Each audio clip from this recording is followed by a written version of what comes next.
हम मल्टीमीटर का डेमोन्स्ट्रेशन देख रहे हैं कि डिजिटल मल्टीमीटर का यूज़ कैसे किया जाता है, कैसे हम डिजिटल मल्टीमीटर से आपकी रीडिंग वगैरह माप सकते हैं। होता क्या है ये डिजिटल मल्टीमीटर और डिजिटल मल्टीमीटर से क्यों कहा जाता है, उस चीज़ पे हम समझते हैं। ठीक है, देखिए ये मेरे सामने एक मल्टीमीटर है और इसे डिजिटल मल्टीमीटर कहा जाता है। सबसे पहले समझ लेते हैं कि मल्टीमीटर क्या होता है। ठीक है, मल्टीमीटर मीन्स होता है, देखिए मल्टी और मीटर। मल्टी मीन्स होता है बहुविकल्पी, मीटर मीन्स होता है वह उपकरण जिसके द्वारा आंकड़े मिलते हैं या रीडिंग मिलती है। ठीक है, तो ऐसा मीटर जो विभिन्न तरह की बहुविकल्पीय सेटिंग के द्वारा हमें अलग अलग आंकड़े प्रदान करे, वो क्या होगा, आपका मल्टीमीटर। ठीक है, अब मल्टीमीटर के द्वारा जो आंकड़े हमें प्रदान होते हैं, क्या क्या आंकड़े मिलते हैं, हम उस पर नज़र करते हैं। सबसे पहले इसको कहा जाता है डिजिटल मल्टीमीटर। क्यों कहा जाएगा डिजिटल मल्टीमीटर? क्योंकि इसमें एक डिजिटल स्क्रीन दी हुई है। जैसे आप देख सकते हैं, मैं मल्टीमीटर को चालू कर रहा हूँ, यहाँ पे कुछ आंकड़े आ रहे हैं।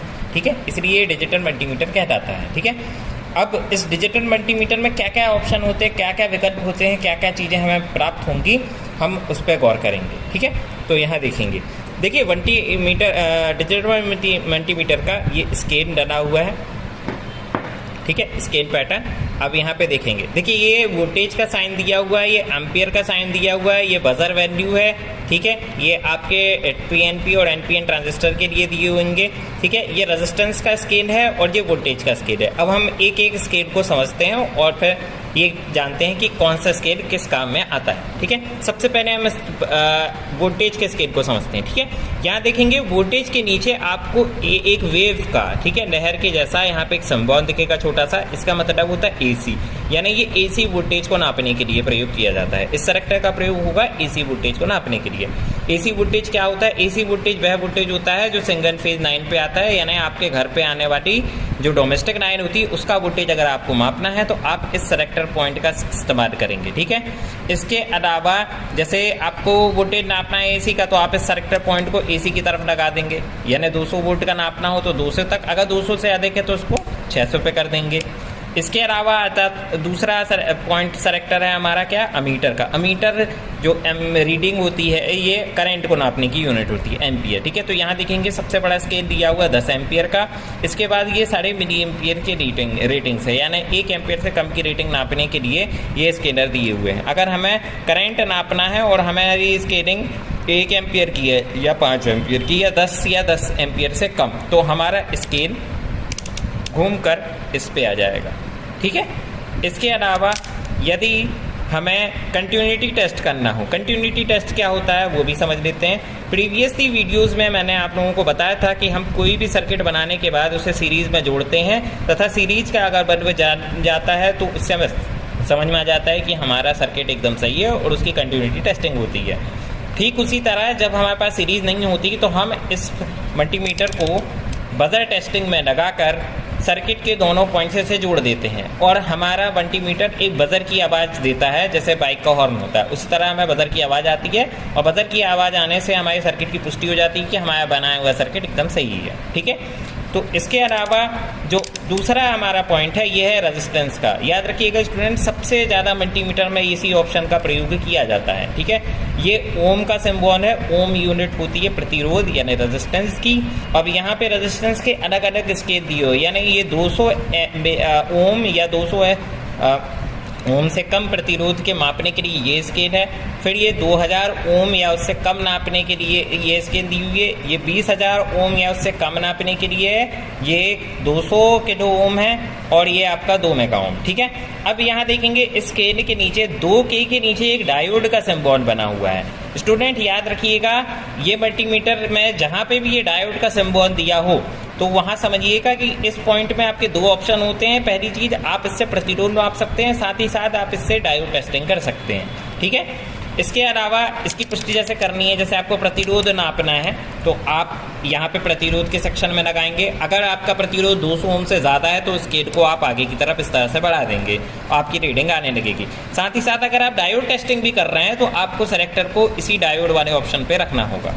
इसके अलावा अगला जो पॉइंट है, अब ये भी वोल्टेज का ही सेक्शन है आपका, लेकिन ये डीसी वोल्ट का है। और कैसे जानकारी मिल रही है हमें इसकी, यहाँ देखेंगे वोल्टेज के लिए एकदम स्ट्रेट लाइन दी हुई है, सीधी रेखा।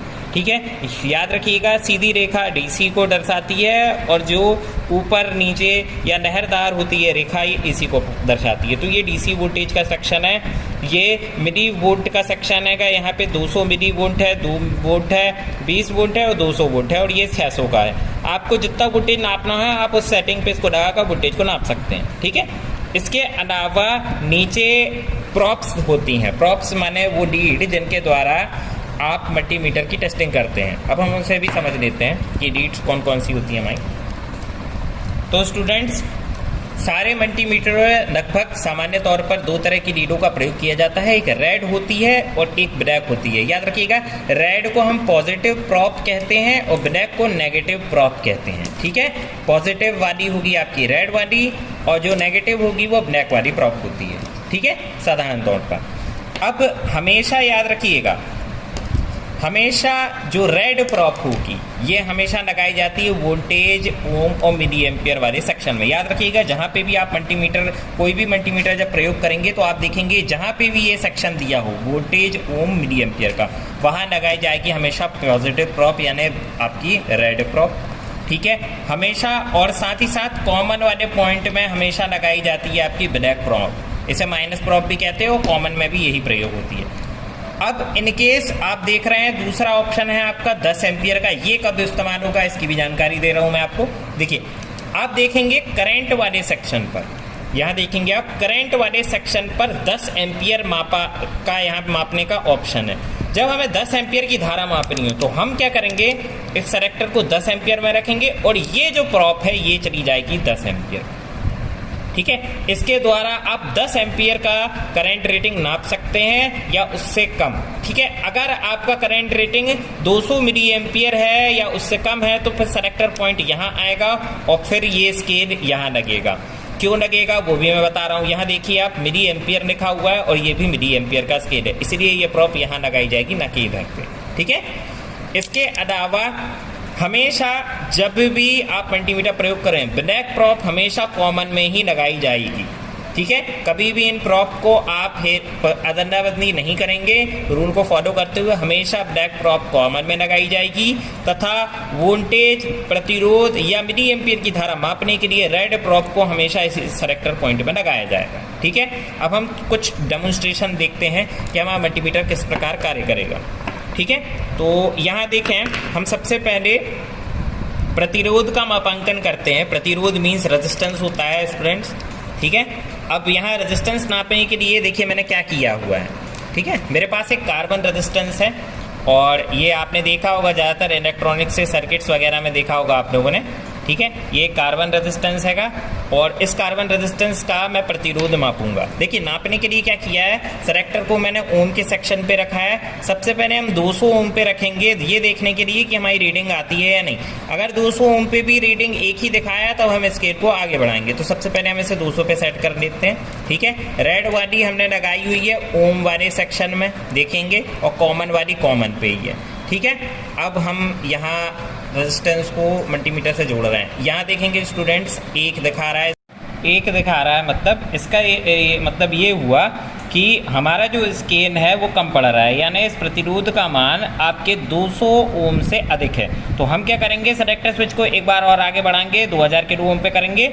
अब यहाँ पे देखेंगे 2000 किलो ओम पे मैंने फिर इसको कनेक्ट किया। अब यहाँ पे आप देखेंगे अभी भी एक ही दिखा रहा है, इसका मतलब प्रतिरोध का मान 2000 से भी क्या है, अधिक है। तो हम स्केल को आगे की तरफ करेंगे। अब हम स्केल लगाएंगे 20000 ओम की, तो ये 20000 ओम पे किया। अब हम देखते हैं हमारी रीडिंग आ रही है या नहीं। तो यहाँ देखेंगे स्टूडेंट्स, हमारी रीडिंग आ रही है और रीडिंग क्या है, 3.34। इसका अर्थ क्या हुआ, अब यहाँ समझें ज़रा। ठीक है, 3.34 का क्या मतलब हुआ देखेंगे। अब मैंने इसको होल्ड कर दिया। अब यहाँ समझने वाली चीज़ है, हम इसे 3.34 नहीं समझेंगे। ठीक है, हमें क्या करना है, देखिए ज़रा। स्केल कितने पे है, 20000 के आंकड़े पे है और ये आ रहा है दशमलव में। इसका मतलब क्या हुआ, ये दशमलव की में नहीं, ये किलो में चल रहा है। यानी क्या हो गया, 20000 की स्केल है, 3.29 है, इसका मतलब 3290 ओम। ठीक है, क्योंकि हमने 20000 की स्केल लगाई है इसलिए दशमलव में नहीं पढ़ेंगे, इसको क्या पढ़ेंगे, 3290 ओम, क्योंकि स्केल कितने की है, आपकी 20,000 की आएगी, समझ गए ना। तो इसको ऐसा भी कह सकते हैं 3.2 के का मीन्स 1000 में आता है, तो आप वो भी कह सकते हो, ठीक है। तो इस प्रकार आप क्या कर सकते हो, प्रतिरोध को माप सकते हो, ठीक है।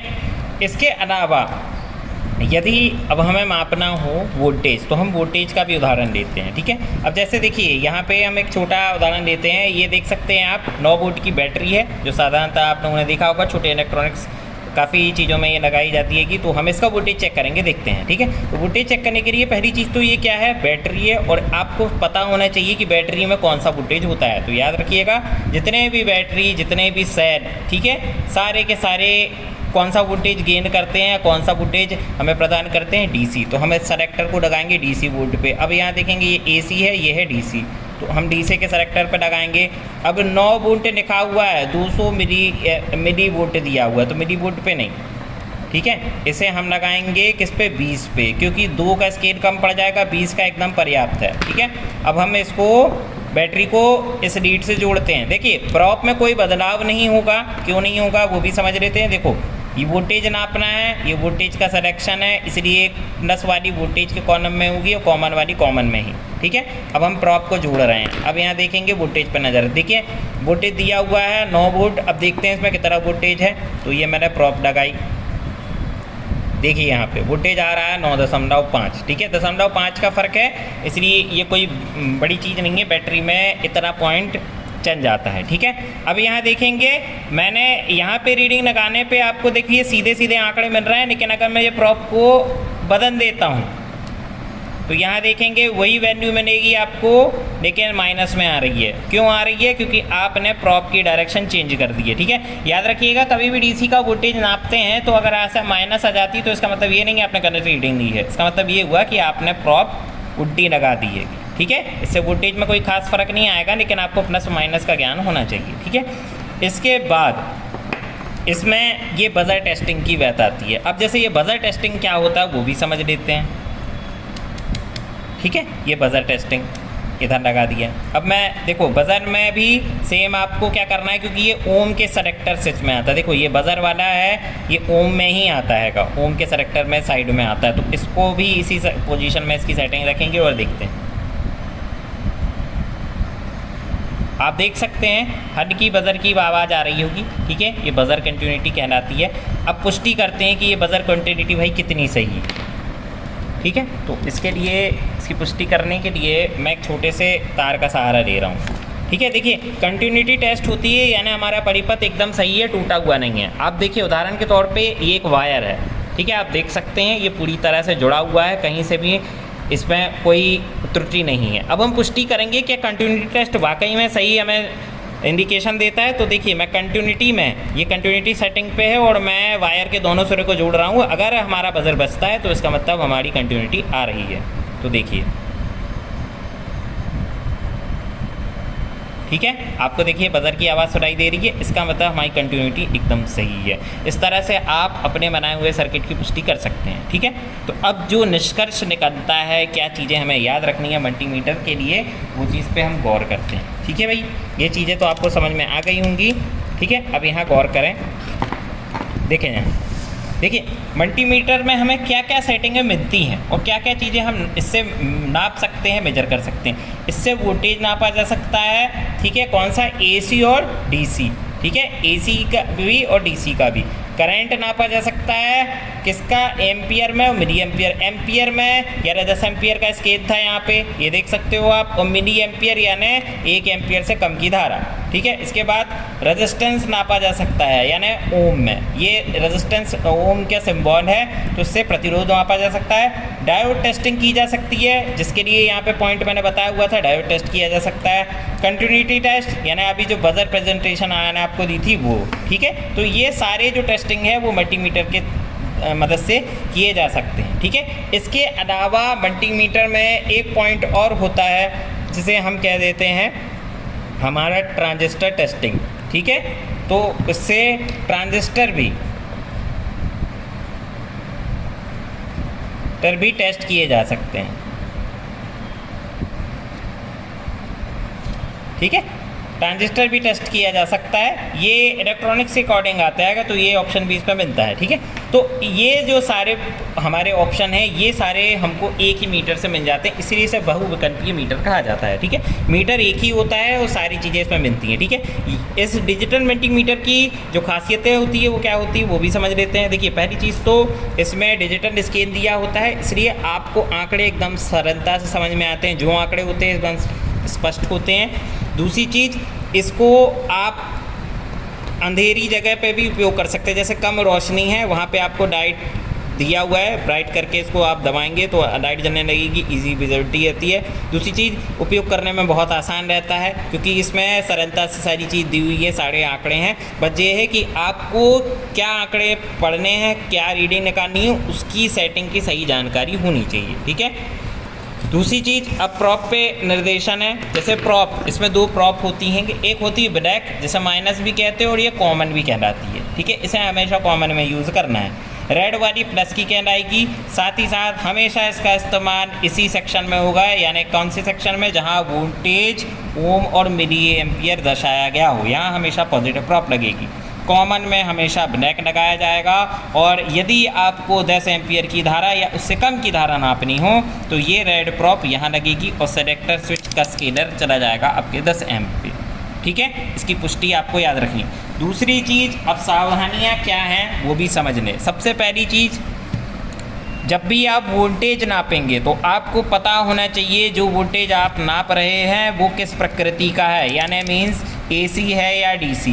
ठीक है, समस्त जितनी भी बैटरी हैं, जितने भी सेल हैं, चाहे वो रिचार्जेबल हो या नॉन चार्जेबल, सारे डीसी देते हैं, इसलिए आप हमेशा बैटरी का वोल्टेज डीसी सेलेक्टर पर लगा के चेक करेंगे।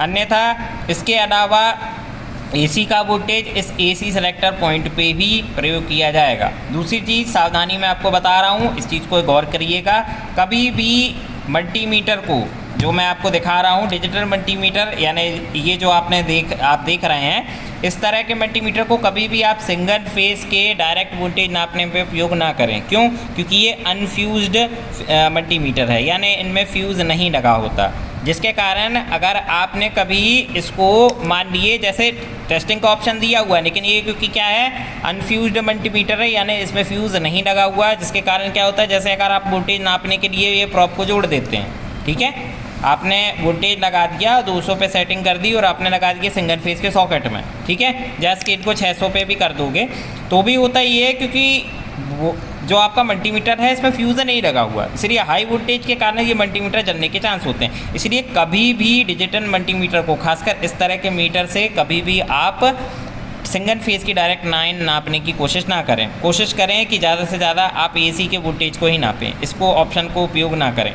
अगर आपका उपयोग किसी बड़े तरह के इंडस्ट्रियल लेवल का है, यानी आपका कोई कारखाना है या कोई आप बड़ी फ्रेंचाइजी में काम करते हैं, तो मैं आपको सलाह दूंगा अच्छी ब्रांडेड कंपनी का मल्टीमीटर लें, ठीक है, और उस पर कार्य करें, क्योंकि इस तरह के मल्टीमीटर में अगर आप इस तरह की टेस्टिंग करते हैं तो हो सकता है आपका मल्टीमीटर डैमेज हो जाए, ठीक है। ये चीज़ मैं आपको इसलिए बता रहा हूँ क्योंकि क्या होता है, कई स्टूडेंट जिज्ञासा में ये चीज़ कर बैठते हैं और नुकसान हो जाता है उनसे, ठीक है, और फिर उन्हें ये लगता है कि हमें गलत जानकारी दी गई है, हमारा मल्टीमीटर तो डैमेज हो गया। इसलिए मैं आपको सही तौर पे बता रहा हूँ, ऑप्शन भले दिया हुआ है, लेकिन क्योंकि ये अनफ्यूज्ड मल्टीमीटर है, इसलिए कभी भी इससे डायरेक्ट सिंगल फेस की लाइन का उपयोग ना करें, ठीक है।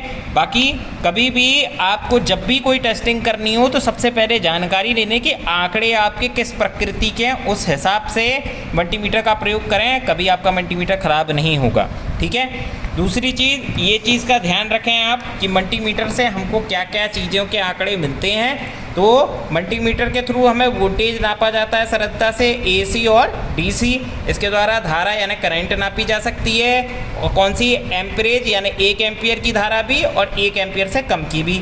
इसके अलावा प्रतिरोध नापा जा सकता है, यानी ओम में।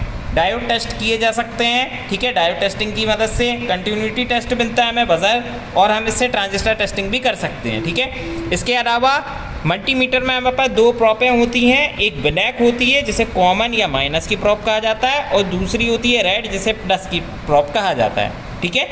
तो इतना कुछ डिजिटल मल्टीमीटर में होता है। ठीक है, इसको सेलेक्टर कहा जाता है। इसके द्वारा आप अलग अलग ऑप्शन को सेलेक्ट करते हैं। ठीक है, इसके अलावा डिजिटल मल्टीमीटर में स्टूडेंट्स इतना ही है, और मैं आशा करता हूं कि आपको ये टॉपिक समझ में आ गया हो। अगर आपको कोई भी इस टॉपिक पर प्रॉब्लम है तो आप मुझे मैसेज करके बता सकते हैं। ठीक है, तो आज के लिए इतना ही स्टूडेंट्स।